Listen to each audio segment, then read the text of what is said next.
acerca de espíritu, alma y cuerpo. Este es un tema bien abarcador, bien interesante. Lógicamente no tenemos el tiempo de ir de todos los versículos. Si fuéramos a hablar de todos los versículos, estamos hablando de versículos que hablan de espíritu, del alma o del cuerpo, de cualquiera de ellos tres. Estamos hablando sobre 1000 y pico de versículos en la Biblia, o sea que es un tema bien amplio, pero lo que queremos hacer es tratar de dar por lo menos una base que nos ayude a nosotros, utilizando una frase que Efraín usó hace poco predicando y que utilizaba nuestro hermano Eduardo Meina durante tanto tiempo en medio de nosotros. Lo que queremos es buscar un poco el proceso de nosotros de estudiar, de poder aprender un poco acerca de la Biblia. Queremos entonces hablar acerca de espíritu, alma y cuerpo. No vamos a terminar la clase hoy. Traté de empacar todo, pero es imposible terminar la clase hoy, así que hoy vamos a dar como una introducción y dentro de 2 semanas seguimos entonces tratando de desempacar la información. Así que, Itamar, estamos listos para la presentación.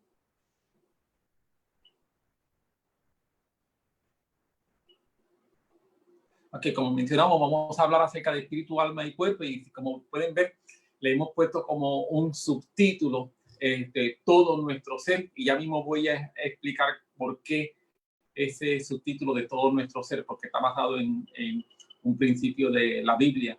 Muchas personas, cuando analizan el hombre, solo ven 2 partes. Algunos de ellos ven simplemente el alma y el cuerpo, donde el alma la ven como toda la parte psicológica, como toda la parte invisible, y el cuerpo como la parte externa, la parte visible. Otros simplemente ven el cuerpo y la mente, pero la mente desde la perspectiva física también, como que ahí hay algo, pero no pueden decir que exista un alma, sino simplemente lo ven desde una perspectiva material. Y entonces estos que lo ven desde esta perspectiva material, lo que piensan es que cuando pues, uno se muere, pues todo se acaba, porque no tienen ningún tipo de funcionalidad, eternidad sin que haya un alma. Lo que crea eternidad es primero el concepto de que haya un alma. Ahora, tanto los que ven simplemente cuerpo y alma, como los que ven simplemente cuerpo y una mente pensante, pero que una vez se muere, pues esto se elimina. Ambos están, son conceptos que están totalmente errados de acuerdo a lo que nosotros vemos en la Escritura. Es interesante porque la Biblia desde hace unos 4.000 años que es escrita, a pesar de que la historia es de 6.000 años atrás, 4.000 y pico de años atrás, cuando se escribe ya la Biblia, empieza a tener el concepto de un ser que es un ser de espíritu, alma y cuerpo. Pero quien quizá lo expresa de una forma más clara en un momento determinado es el apóstol Pablo, y es donde estamos leyendo entonces en 1 Tesalonicenses capítulo 5 versículo 23, y la Biblia dice, el apóstol Pablo escribiendo, y el mismo Dios de paz os santifique por completo. Y por eso es que estamos hablando acerca de tratar de ver espíritu y alma y cuerpo como el ser completo, como el hombre completo. Porque él dice, y el mismo Dios de paz os santifique por completo. Y todo vuestro ser, espíritu, alma y cuerpo, sean guardados irreprensibles, y todo vuestro ser, espíritu, alma y cuerpo sea guardado irreprensible para la venida de nuestro Señor Jesucristo. Cuando nosotros analizamos estos versículos, vamos a encontrar por lo menos 2 conceptos que quisiera enfatizar, a pesar de que están bastante claros en el versículo, pero quiero enfatizarlo para estar seguro de que todos estamos exactamente en la misma página, que estamos hablando lo mismo, que estamos entendiendo lo mismo. Primero, es que se ve el hombre como un ser integral. No se ve como el hombre como que soy espiritual, mi cuerpo, como 3 cosas y que yo puedo hacer eso. No, se ve el ser como un hombre, como un ser integral, y por eso la referencia del apóstol Pablo es todo vuestro ser. Y después cuando dice se ha guardado, esa expresión se ha guardado también está en singular, no está en plural. No es que dice que espíritu, alma y cuerpo sean guardados, sino espíritu, alma y cuerpo sea guardado. Está en singular. Y el hecho de que se utilizan esas dos expresiones, la expresión que viene inmediatamente antes, por así decirlo, de espíritu, alma y cuerpo, que es todo vuestro ser, y después sea guardado espíritu, alma y cuerpo, sino me habla de todo mi ser que va a ser guardado. Repito, el hombre es un ser integral, y desde esa perspectiva, así es como el apóstol Pablo lo está presentando. Lo segundo está implicado en la primera, pero es necesario también entenderlo. No solamente que soy un ser integral, sino que soy un ser tripartita. Y cuando decimos que soy un ser tripartita, lo que estamos diciendo es que soy una persona que estoy compuesto por tres partes y que esas tres partes se integran para formar quien yo soy.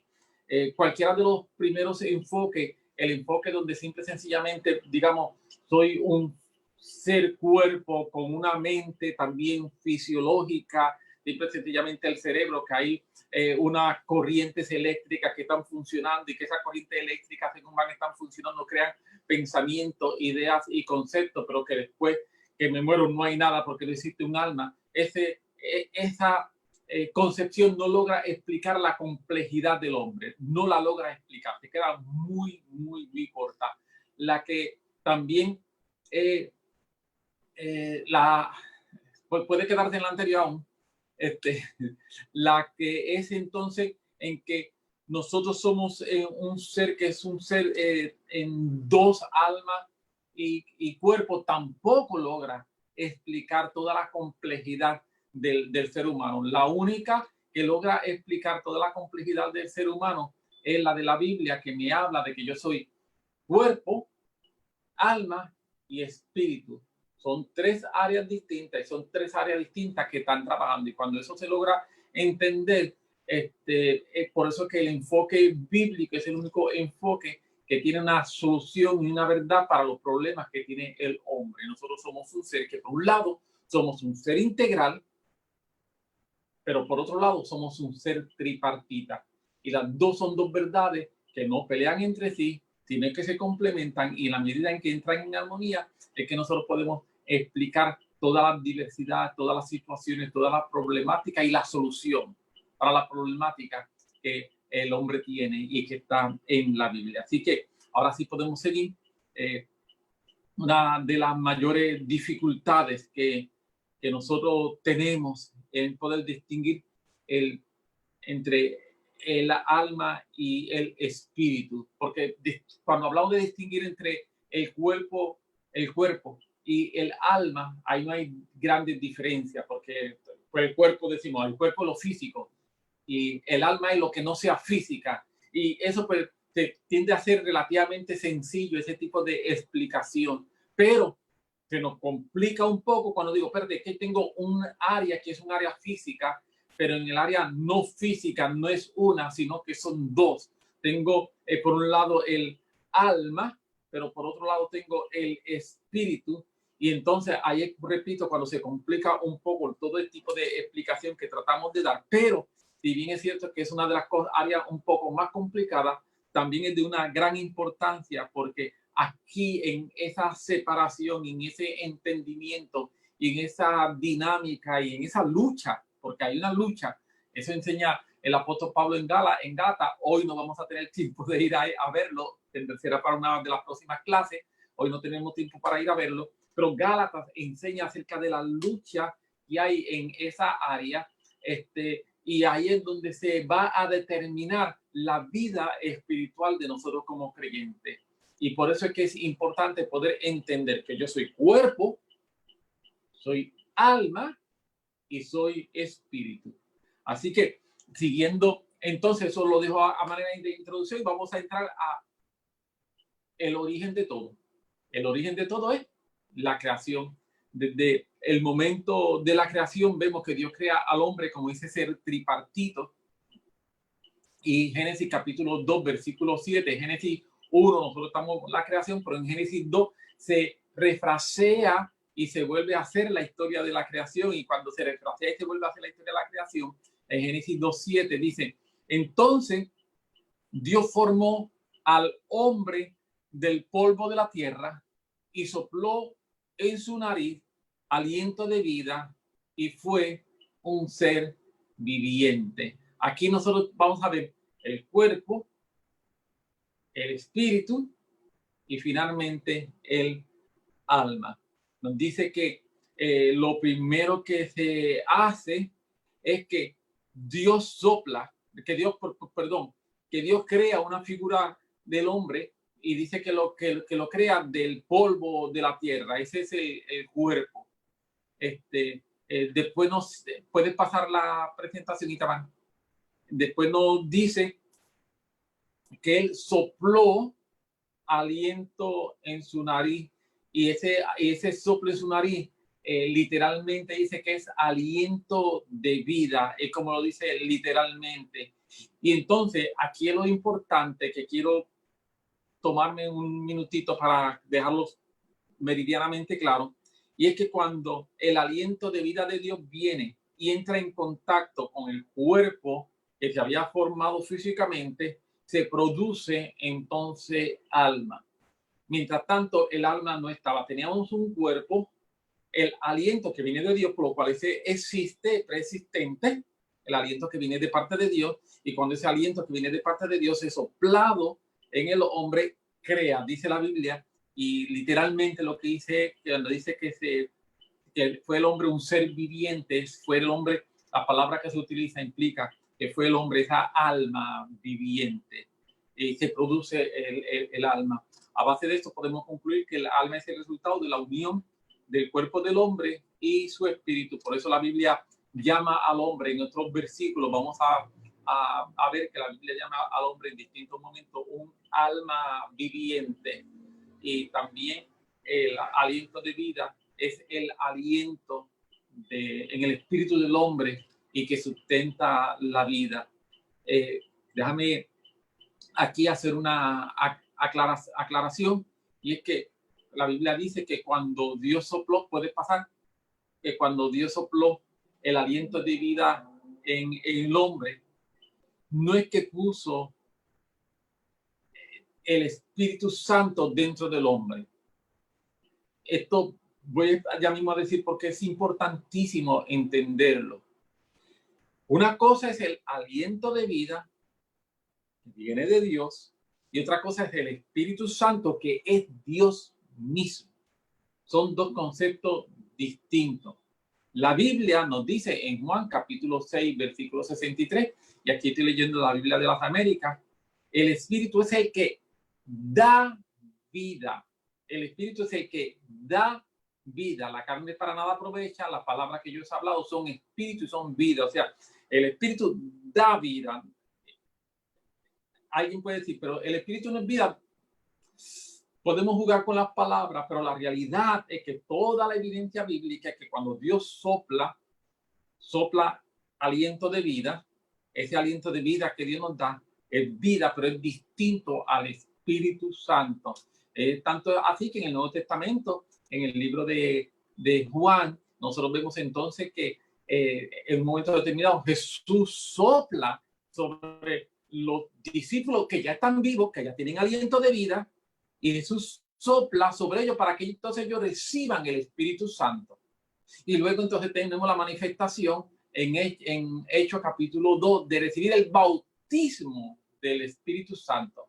Entonces una cosa es el aliento de vida, de acuerdo por lo menos a la estructura que nosotros vemos en la Biblia. Una cosa es el aliento de vida, otra cosa distinta es el hecho de cuando Jesús sopla sobre sus discípulos para que ellos en Juan, para que ellos reciban el Espíritu Santo, y el Espíritu Santo viene sobre ellos que ya tenían aliento de vida. Y otra cosa distinta es entonces Hechos capítulo 2, cuando se habla acerca del derramamiento del Espíritu Santo en manifestación de dones para capacitar y que ellos pueden ir a realizar la obra del Señor. También nosotros vemos en Romanos capítulo 8, versículo 16, que el espíritu del hombre es diferente al Espíritu Santo, porque mire, Romanos 8, 16, dice, el mismo espíritu da testimonio juntamente con nuestro espíritu de que somos hijos de Dios. ¿Ves?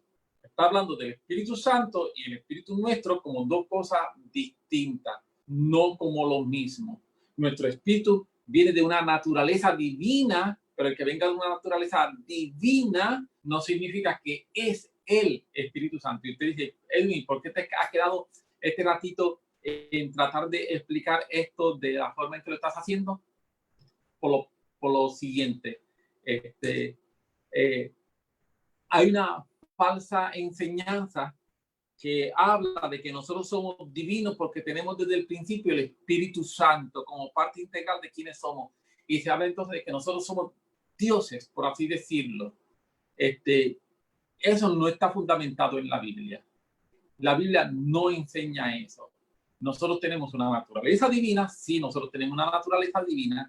En un momento determinado, la Biblia habla en una forma alegórica, refiriéndose a los hombres que los ha hecho como pequeños dioses. Sí, eso es una forma alegórica, pero eso no significa que mi naturaleza, la misma naturaleza de Dios, eso no es correcto. Eso no está de acuerdo a la enseñanza bíblica. Eso es lo que se conoce en filosofía como panteísmo. ¿Qué panteísmo? Lo voy a explicar de la forma más sencilla que podemos, pienso yo que de la forma más sencilla, aquellos todos que han visto Star Wars, la fuerza. Eso que existe en toda la naturaleza y que une toda la naturaleza y que al final hace que todo eso es panteísmo. La Biblia no es Star Wars.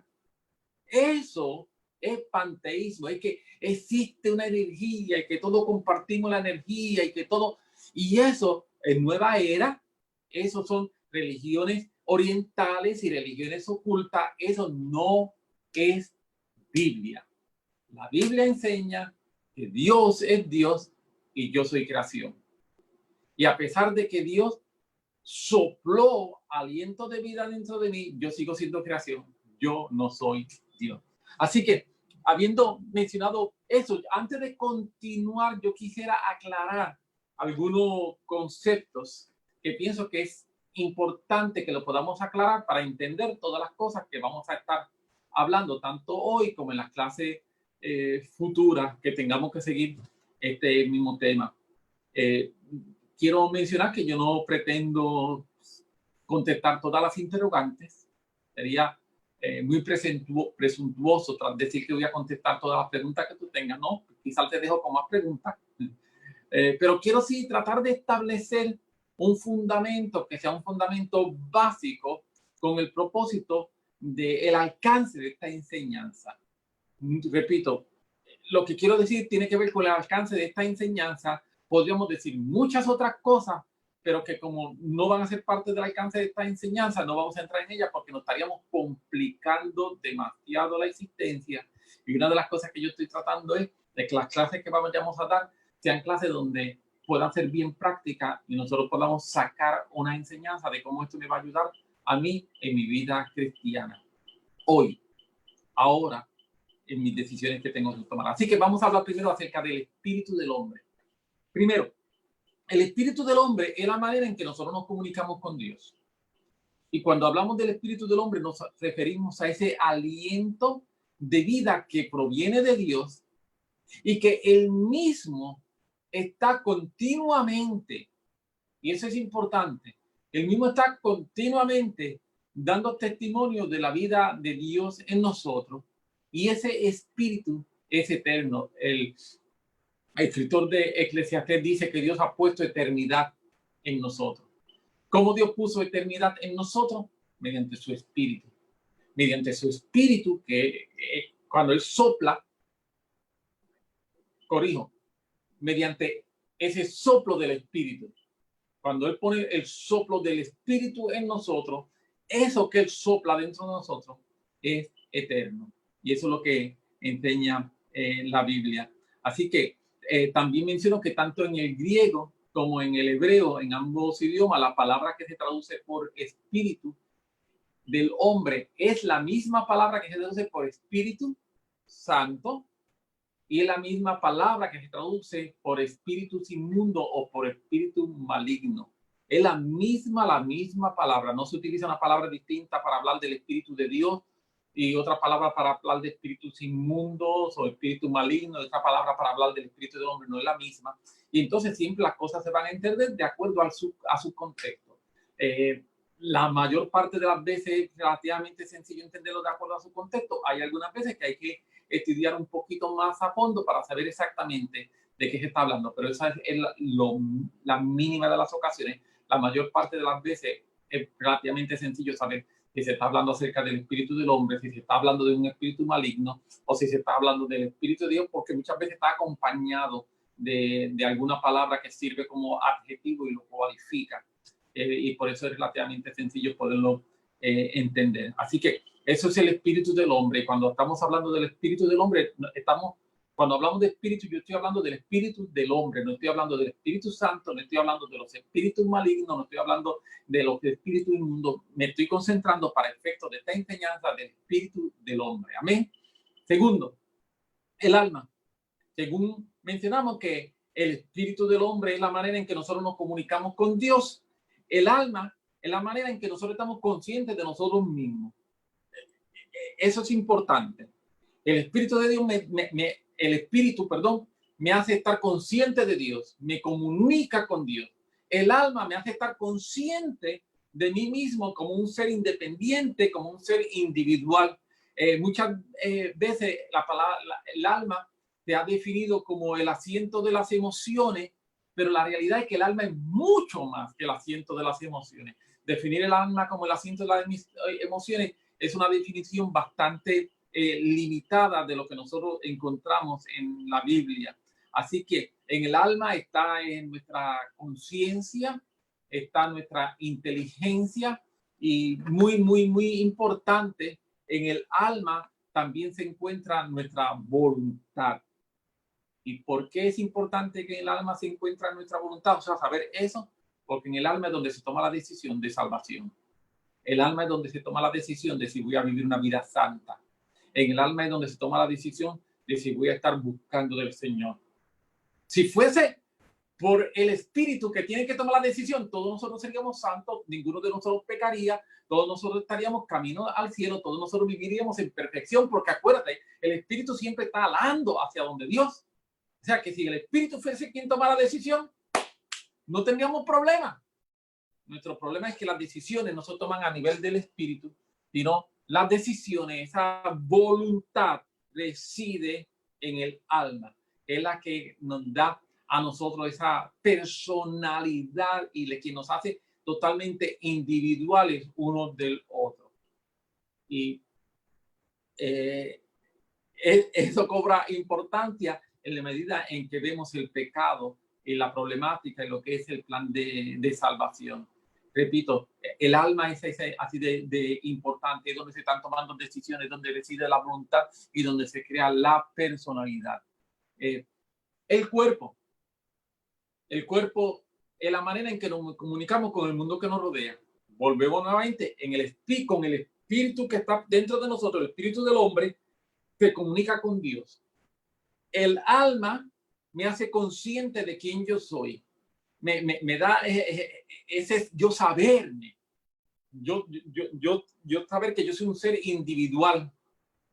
Y el cuerpo es la forma entonces en que nosotros nos comunicamos con el mundo que nos rodea, es la parte física del hombre, pero a causa de la caída, en el mismo viene a residir apetitos pecaminosos que necesitan. Y ese necesitan lo tenemos que poner quizá en letra mayúscula, itálica, con lucecitas que brillen, que necesitan ser controlados. El escritor Santiago, en Santiago capítulo 1, versículo 15, dice: entonces la concupiscencia, después de haber concebido, da a luz el pecado, y el pecado siendo consumado da a luz la muerte. El apóstol Santiago lo llama esos apetitos pecaminosos que están en la carne. Santiago lo llama concupiscencia. Y eso es algo de lo que Cuando estemos hablando de Gálatas capítulo 5, vamos a entrar un poco más en ello cuando hablemos acerca de la guerra entre el alma, el espíritu, la carne, toda esa guerra entre el hombre espiritual y el hombre carnal. Vamos a tener que entrar un poquito a ver esto, pero repito, es un concepto que pienso que es necesario que nosotros podamos clarificar un poco antes de poder seguir. Hay dos conceptos adicionales que me gustaría tratar de aclarar, y es hombre carnal, porque nosotros somos espíritu, alma y cuerpo, pero hay dos conceptos, especialmente en el Nuevo Testamento, que se van a utilizar, que es el hombre carnal y el hombre espiritual. Bueno, también se utiliza el hombre natural, pero por lo menos vamos a ver de hombre carnal y el hombre espiritual. El hombre carnal es una expresión para referirse a cuando el hombre es controlado por los apetitos de la carne o por el alma. Cuando los apetitos de la carne o el alma son quienes están gobernando mis decisiones, quienes están gobernando hacia dónde yo voy, quienes están gobernando mi dirección, quienes están gobernando aquello que pongo más importancia, eso es un hombre carnal. Es el resultado de la caída del hombre. Antes de la caída del hombre, por así decirlo, no existía el hombre carnal, simplemente existía el hombre. Pero a raíz de la caída de los hombres y insertarse el pecado, pues entonces empieza a surgir el hombre carnal, que es aquella distorsión de lo que es el deseo de Dios. Hombre espiritual. Este es el otro concepto que nosotros vamos a encontrar en el Nuevo Testamento en una forma especial, la carta del apóstol Pablo. Vamos a encontrar que el apóstol Pablo habla acerca del hombre espiritual, inclusive también el escritor de Hebreo nos habla acerca del hombre maduro, y refiriéndose a un hombre espiritual, y se refiere a cuando el espíritu del hombre es quien tiene la mayor influencia en las determinaciones. Si bien es cierto que el espíritu no se toman decisiones, las decisiones se toman en el alma, el espíritu hace una influencia. Y cuando nosotros decidimos aceptar con nuestra alma esa influencia del espíritu del hombre, entonces mis decisiones van a estar más sometidas a lo que es el deseo de Dios, y de esa manera voy a ser un hombre espiritual. El hombre espiritual es el resultado de un alma que está rendida a los pies del maestro. Eso es el hombre espiritual. Habiendo hecho clarificar estos conceptos, empezamos hablando acerca de la creación. Después de la creación tenemos que entonces hablar de la caída, y vamos a entrar un momentito a hablar acerca de la caída. Hoy lo que vamos a tratar son tres temas: creación, caída, salvación. En una próxima clase vamos a hablar acerca de la lucha que se da y cómo nosotros podemos vencer esa lucha para convertirnos en gente espirituales. Pero hoy vamos a estar hablando de creación, caída, y como siempre quiero ser bien práctico y traer algo que nos ayude en el momento, al final hablamos un poco acerca de salvación. Así que, hablando acerca de la caída, antes del hombre pecar, el mismo se encuentra en una completa comunión. Eso es importantísimo. Antes del hombre pecar está en una completa comunión con Dios. El hombre vive todo bien, no hay ningún tipo de dificultad. Está en completa comunión con Dios, está en completa comunión con el mundo y está en completa comunión consigo mismo. Recuerden, el espíritu me pone en comunión y me hace estar consciente de Dios. El alma me hace estar consciente de mí mismo. Y el cuerpo me ayuda a comunicarme con el mundo que me rodea. Antes del hombre pecar, el hombre vivía en completa comunión con Dios, su espíritu, en completa comunión con el mundo a través de su cuerpo, y también en completa comunión en su alma, él mismo, con una conciencia clara de quién él era. Y esto nosotros vamos a ver en manera especial en Génesis capítulo 1, versículo 28, hasta el capítulo 2, versículo 25. básicamente es el final del capítulo 1 de Génesis y todo el capítulo 2. Cuando nosotros leemos desde el momento, Génesis 1, 26, 27 de la creación, ya en Génesis 1, 28, Dios le otorga al hombre señorío sobre toda sobre toda la creación. Así que el hombre está en comunión con la creación, está en comunión con aquello que lo está rodeando, todo lo que el hombre puede percibir por sus 5 sentidos, él está en comunión con todo ello.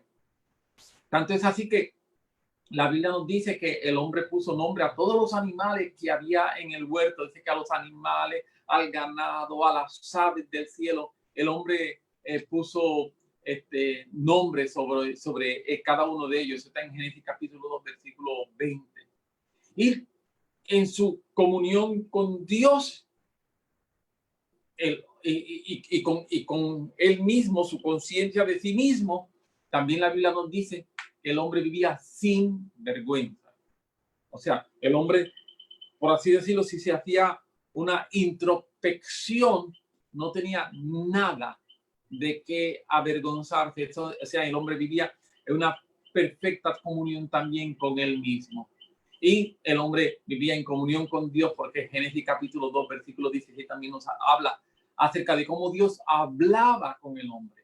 Entonces vemos comunión con la naturaleza, vivía en comunión consigo mismo, no tenía vergüenza de nada, y vivía en comunión con Dios, porque el hombre tenía un diálogo abierto con Dios en cualquier momento. Y repito, Génesis capítulo 1, versículo 28, hasta Génesis capítulo 2, versículo 25, nosotros vamos a estar leyendo, nosotros vamos a encontrar como esas 3 fuentes, esas 3 avenidas de comunión se están dando y se están dando de una forma muy normal, muy tranquila. El hombre vive en comunión, no hay ningún problema hasta ahí. Esto es lo que los teólogos denominan como la dispensación de la inocencia. Muchos teólogos lo denominan así, dispensación de la inocencia. Es ese momento antes de entrar el pecado en la esfera del hombre. Pero entonces en Génesis capítulo 2, versículo 17, nosotros encontramos la advertencia de Dios contra el pecado. Génesis 2, 17. Y Dios le dice al hombre: más del árbol de la ciencia del bien y del mal no comerá, porque el día que de él comiere, ciertamente morirá. Y se introduce por primera vez el concepto de la muerte. Y quiero que veamos cómo es enfatizado el concepto de la muerte, porque Dios le dice al hombre, no simplemente porque el día que comieres de él morirás, sino que dice, porque el día que comieres de él, ciertamente, en otras palabras, sin lugar a duda, sin haber una alternativa adicional, el día que tú comieres de ese árbol, si es que comen de él, va a morir. Así que ese concepto de la muerte se introduce de una manera muy enfática. Y el concepto de la muerte es un concepto que se va a estar desarrollando a través de todo el Nuevo Testamento. No es un concepto estático, porque ahí se menciona, pero se sigue desarrollando hasta que al final en Apocalipsis nosotros vamos a ver la segunda resurrección, que es la resurrección para muerte eterna. O sea que es un concepto que desde Génesis se empieza a desarrollar, sigue desarrollándose. ¿Dónde está muerte tu aguijón? Y sigue desarrollándose hasta el final, que nos habla acerca de la segunda resurrección, que es la resurrección para muerte eterna. Así que, repito, es un concepto que se va a estar desarrollando continuamente. Muerte espiritual es la separación de comunión con Dios y, como consecuencia, la distorsión de la imagen original de Dios en el hombre. Eso es muerte espiritual, porque cuando se está hablando de muerte, la muerte, como mencioné, se va desarrollando durante todo el concepto bíblico, y entonces la muerte tiene 2 avenidas, que es la muerte física, pero también la muerte espiritual. Y la muerte física no es aniquilación desde la perspectiva que se deja de existir, porque no es así, lamentablemente no es así para aquellos que la van a sufrir, muerte espiritual. Entonces, pero también tenemos entonces la muerte espiritual, que es la muerte donde implica en nosotros estar alejado de Dios, estar alejado de esa comunión con Dios, y como consecuencia de esa muerte espiritual hay una distorsión de la imagen de Dios en el hombre. Esto es importante, ya que antes del pecado el espíritu del hombre vivía en armonía continua con Dios, como ya hemos mencionado. El pecado rompe esa armonía, dejando al hombre totalmente incomunicado con Dios. Esta es la razón por la cual Dios, cuando llama al hombre, el hombre se llena de miedo. Antes de que el hombre pecara, Dios hablaba con el hombre y no había ninguna dificultad. Una vez el hombre peca, y nosotros encontramos que cuando Dios llama al hombre, que está en Génesis capítulo 3, versículos 9 al 10, más Jehová, Dios llamó al hombre y le dijo, ¿dónde estás tú? Y él, el hombre, respondió, oí tu voz en el huerto y tuve miedo porque estaba desnudo y me escondí. Y entonces esto crea un problema, y crea un problema bien grande. Esto introduce un cambio en la naturaleza del hombre. Como consecuencia de este cambio en la naturaleza del hombre, el cuerpo y el alma del hombre son corrompidos. Importante, el cuerpo y el alma del hombre son corrompidos como consecuencia de la caída. El cuerpo es invadido por la concupiscencia. Santiago, que ya lo vimos, lo llama concupiscencia. El apóstol Pablo lo llama deseo engañoso. Yo sé que Efraín va a hablar un poquito más de este versículo cuando él dé su clase para referirse a desvestirnos, pero simplemente lo menciono en cuanto a la pasada manera de vivir, despojados del viejo hombre que está viciado conforme a los deseos engañosos. Yo quiero decirte que el viejo hombre, el viejo hombre se refiere a la persona antes de haberse convertido. Esa persona antes de haberse convertido es lo que la Biblia llama el viejo hombre. Ese viejo hombre está, dice la Biblia, viciado conforme a deseos engañosos. ¿De dónde vienen esos deseos engañosos? Son consecuencia de la caída. Como consecuencia de la caída, nuestra naturaleza es afectada, hay un cambio, y en ese cambio en que nuestra naturaleza es afectada, hay corrupción, y una de las áreas que es corrupta es el área del cuerpo, lo que sería nuestra carne, nuestro cuerpo físico, literalmente. Y este cuerpo físico, dentro de la corrupción, no solamente que envejece, que le dan arrugas, que le dan dolor, que se enferma, que se cansa y que tiene que hacer un montón de cosas que antes no le van a ser necesarios, sino también que aquí, físicamente hablando, se aloja pecado. Y el pecado se aloja mediante deseos que son deseos engañosos. También entonces la Biblia nos dice que el alma es invadida por la rebelión, lo que la Biblia nos enseña.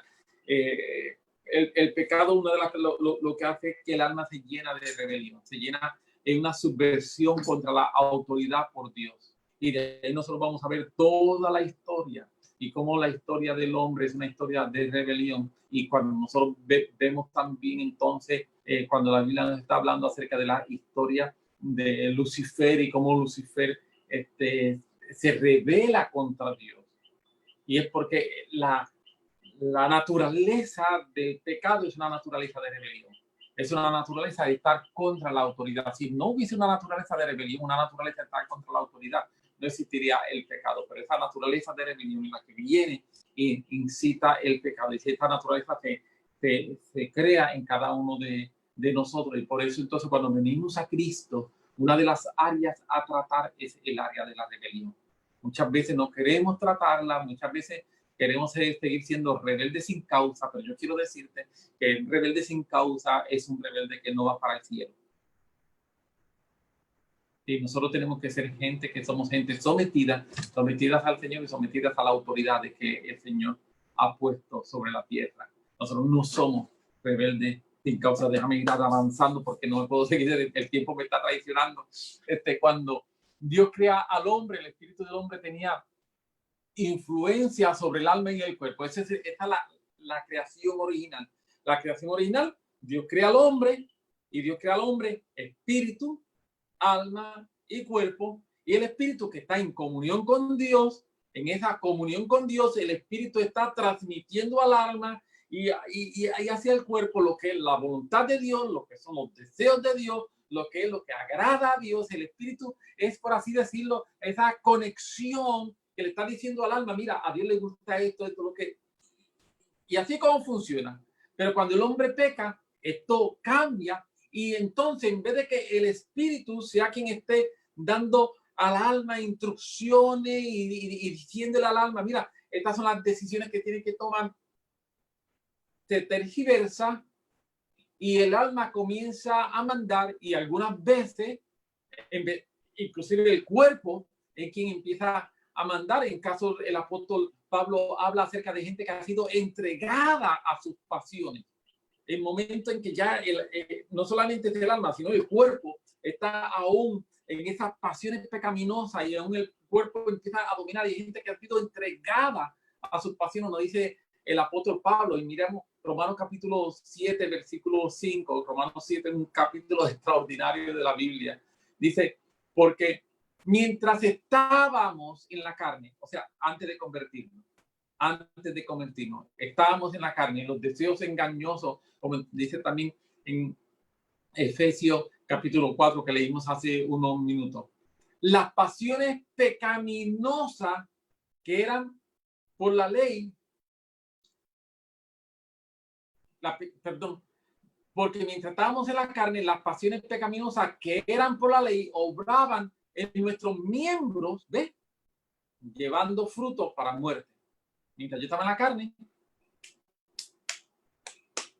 obraban y llevaban fruto, y el fruto era para muerte. Y eso nos habla acerca de esa situación del pecado, cuando el espíritu del hombre deja de ser una influencia mayoritaria sobre el alma y sobre el cuerpo en la toma de decisiones.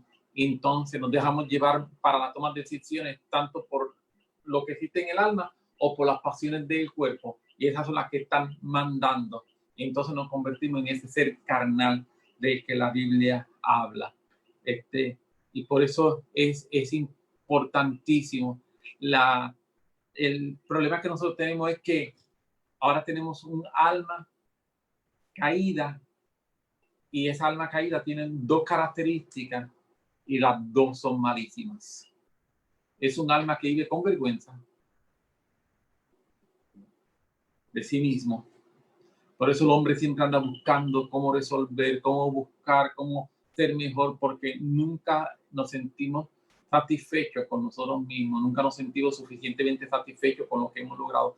Siempre hay algo más, porque parte de lo que es la vergüenza, eso es lo que implica.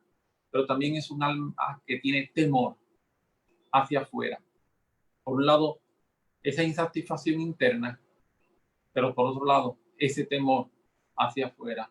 Y el alma caída de la persona no redimida, esas son dos características que tienen: vergüenza y temor. Así que quiero en los próximos minutos hablar un poco acerca de salvación. Sé que quizás estoy dejando esto sin terminar, pero como mencioné, quiero en cada clase, antes de terminar cada clase, tratar de dar algo que sea bien práctico para nosotros, y sabiendo pues que hay lunes adicionales. Así que vamos a seguir hablando un poquito más del tema, pero quisiera hablar un poco acerca de salvación. Tenemos la creación original, tenemos el proceso de caída con todo lo que hemos estado hablando, todo el desastre que se crea por causa de la caída, pero gracias al Señor que hay un plan de salvación.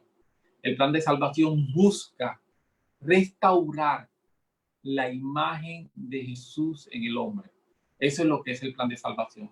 El plan de salvación, Dios está para restaurar la imagen de Jesús en cada uno de nosotros. Así que no simple y sencillamente salvación es que yo no me vaya para el infierno o que yo me vaya para el cielo. La idea y el concepto de salvación es más grande que simplemente librarme del infierno o mandarme para el cielo.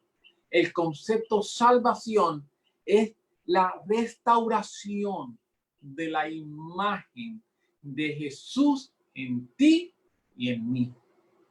Para eso es que tú y yo somos salvos. Tú y yo somos salvos para que la imagen de Jesús sea restaurada en nosotros. Y para lograr esta restauración de la imagen de Jesús en nosotros, es necesario que el espíritu del hombre vuelva a ser quien tenga la mayor influencia en quien somos como personas, lo que era original, cuando estábamos en Edén, antes del pecado. El espíritu está allí en comunión con Dios, el espíritu está allí hablando con Dios, el espíritu le está transmitiendo al alma y a su vez al cuerpo lo que es la voluntad de Dios, porque el espíritu mantiene esa comunión con Dios. Para restaurar la imagen de Jesús en nosotros es necesario, no hay forma de enfatizar esto, que mi espíritu vuelva a entrar en esa comunión con Dios y que entrando en esa comunión con Dios, mi espíritu vuelva a hacer una influencia en mis decisiones. Que el Espíritu Santo, que el Espíritu mío, perdón, a través de comunión con el Espíritu Santo, vuelva a hacer influencia en las decisiones que yo tomo diariamente, hacia dónde yo me dirijo, cómo me comporto, que no sea yo una persona que vivo llevado por el alma o por el cuerpo, sino que empieza a tomar decisiones donde haya una influencia mayoritaria en lo que el espíritu mío, en comunión con el Espíritu de Dios, está buscando y está logrando. Así que vamos a ver qué esto implica un momento y con eso terminamos la clase por hoy y entramos luego al tiempo de preguntas y respuestas y de comentarios que pueden haber, ¿verdad? Esto implica que, número uno, para que mi espíritu vuelva a hacer esa influencia, el espíritu del hombre vuelve a entrar en comunión con Dios. Sin mi espíritu no va a ser una influencia positiva, vamos a usar esa expresión, o espiritual, mejor aún que positiva. No va a ser una influencia espiritual en mi vida, a menos que mi espíritu entre en comunión con Dios. Mi espíritu tiene que ser fortalecido porque a raíz del pecado, según el alma y el cuerpo fueron corruptos, mi espíritu fue ahogado. Y entonces, ahora cuando yo me convierto, mi espíritu tiene que empezar a fortalecerse, mi espíritu tiene que empezar a salir de donde se encuentra. Por eso que Watchman Nee explica esto muy extraordinariamente en un libro que se llama La liberación del espíritu y habla acerca de cómo mi espíritu tiene que liberarse y una de las formas de liberarse es mediante el quebrantamiento. Dios nos empieza a quebrantar para que mi espíritu sea liberado y en ese proceso de liberación mi espíritu vuelva a tener comunión con Dios y mi espíritu vuelva a hacer ese que va a estar haciendo una influencia espiritual sobre mi vida, en mis decisiones, donde entonces yo voy a estar analizando las cosas no simple sencillamente desde la perspectiva humana, natural, emocional, racional, lógica, sino yo voy a estar mirando las cosas desde la perspectiva espiritual y es qué Dios quiere, cuál es la voluntad de Dios,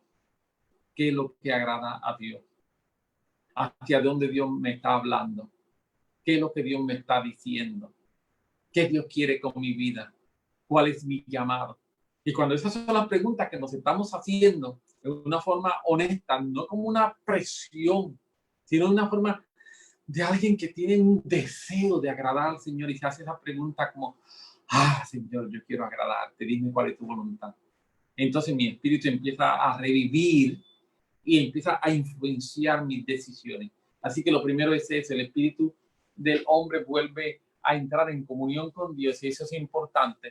Y lo segundo, el alma y el cuerpo tienen que someterse al espíritu del hombre. Muchas veces hablamos acerca de someternos a Dios, pero la forma en que me voy a someter a Dios es a someterme al espíritu mío, que es el que está en comunión con Dios. Eso enseña la Biblia. Lógicamente, esto se logra mediante el sacrificio de Jesús en la cruz del Calvario. Y me tomo un minuto para hablar esto, porque no quiero que se interprete de que estoy dándole una importancia al espíritu del hombre y que estoy olvidándome del espíritu de Dios, porque no es así. No es así. Y quiero decir que es imposible lograrlo mediante el esfuerzo humano. Esto está demostrado por la ineficacia de la ley al salvar al hombre. Hebreos capítulo 7, versículo 19 dice, pues la ley nada hizo perfecto. No es que hizo pocas cosas perfectas. Hebreos 7, 19 lo dice tan enfáticamente. Dice que la ley nada hizo perfecto. Y por eso entonces se introduce una mejor esperanza, que es la gracia. Y la gracia, que es salvación, que es Cristo muriendo por nosotros en la cruz del Calvario.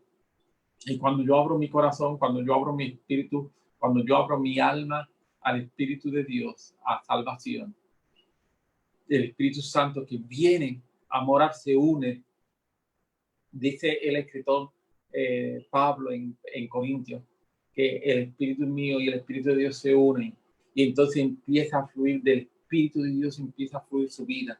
Y esa vida que empieza a fluir del Espíritu de Dios empieza a fluir a mi espíritu. Y mi espíritu empieza a permear entonces mi alma y empieza a permear quién yo soy como ser espiritual. El espíritu mío está en comunión con Dios. Y Dios lo que quiere hacer es precisamente restaurar eso. Así que salvación es la posibilidad que tú y yo tenemos de volver a el plan extraordinario de Dios. El plan en que tú y yo nos parezcamos a Jesús. Soy espíritu, soy alma, soy cuerpo. Soy un ser integral. No puedo separarme una cosa de la otra. A través de la historia hay hombres que lo han intentado hacer. En algunos monasterios han tratado de hacerlo.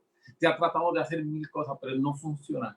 La única forma que esto funciona es cuando yo entiendo que hay una realidad, y la realidad es que como consecuencia del pecado, mi alma se corrompió, que como consecuencia del pecado, mi cuerpo se corrompió, y como consecuencia del pecado, mi espíritu se ahogó. Y que ahora salvación viene para traer nuevamente a mi vida la posibilidad real de yo volver a restaurar la imagen de Jesús en mí. Como número uno, mi espíritu entrando en comunión con el Espíritu de Dios. Y que cuando mi espíritu entra en comunión con el Espíritu de Dios, entonces mi espíritu empieza a hacer una influencia mayoritaria en las decisiones que yo empiezo a tomar, en hacia dónde yo le estoy dando dirección a mi vida. Y yo empiezo a, por así decirlo, a buscar en Dios qué tengo que hacer, qué tengo que hacer. Y todo ocurre simple y sencillamente porque mi alma y se va a rendir a los pies de la cruz, a los pies del Señor, permitiendo de esa forma entonces que mi espíritu pueda estar liberado para tener una mejor comunión con el Espíritu de Dios. Se nos está terminando el tiempo. Padre, ayúdanos en todo lo que estamos hablando. Ayúdanos a poder entenderlo, Padre, y ayúdanos a poder poner esto por práctica y que de alguna manera algo de lo que hemos estado hablando aquí nos pueda ayudar a entender nuestra situación, nuestra condición, y podamos tomar decisiones de permitir que nuestro espíritu pueda salir, ser liberado, como dice Watchman en su libro. Señor, que nuestro espíritu sea liberado, Señor, y podamos entrar en una mayor comunión contigo, Señor. Como dice el apóstol Pablo, en esa comunión donde mi espíritu se toca con el tuyo, Señor, y se hacen uno, Señor, y tú le estás hablándome, Señor, y que entonces yo no ahogue lo que el Espíritu Santo está hablándole a mi espíritu, sino que yo le dé, que yo permita que mi espíritu se convierta en una influencia mayor en mis tomas de decisiones y no en una influencia menor, Padre. En el nombre de Jesús de Nazaret, gracias, gracias, gracias. Y Tamar, nos vamos contigo entonces un momentito para terminamos lo de en Facebook. A todos los hermanos que se han conectado en Facebook, muchas bendiciones. Yo espero que de alguna manera también esto que estamos compartiendo haya sido de bendición. Entonces vamos a terminar por ahora la transmisión en Facebook y nos quedamos acá en Zoom para el área de preguntas y respuestas. Bendiciones.